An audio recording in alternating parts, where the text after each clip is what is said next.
Hello friends, जय जगन्नाथ।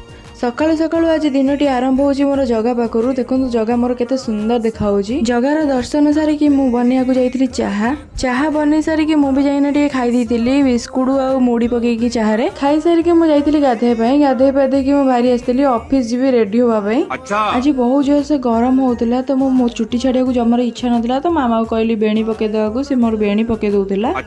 बेणी पके सारी कि मु रेडी हे जाईतिली। देखला मु आज केते सुंदर देखा होची ना। आज एते जोर खरा होची ना मु गोरारु कला पड़ी गली। कौन है ये लोग?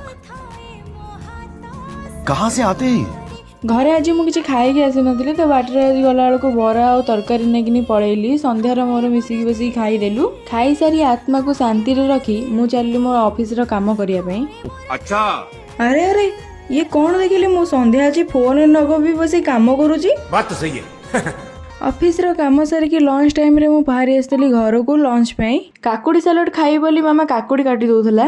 ता भितरे मु भात और कोबी तरकारी बाढ़ी देइथिली। आज मोर खाइबारे थिला भात कोबी तरकारी काकुड़ी टमाटर सलाड और साग भजा। खाई सारिकी मु ऑफिस बाहर जाइथिली। आज रो दिनटी पर एम्ति ही थिला। देखाबो नेक्स्ट ब्लॉग रे। रहिली जय जगन्नाथ।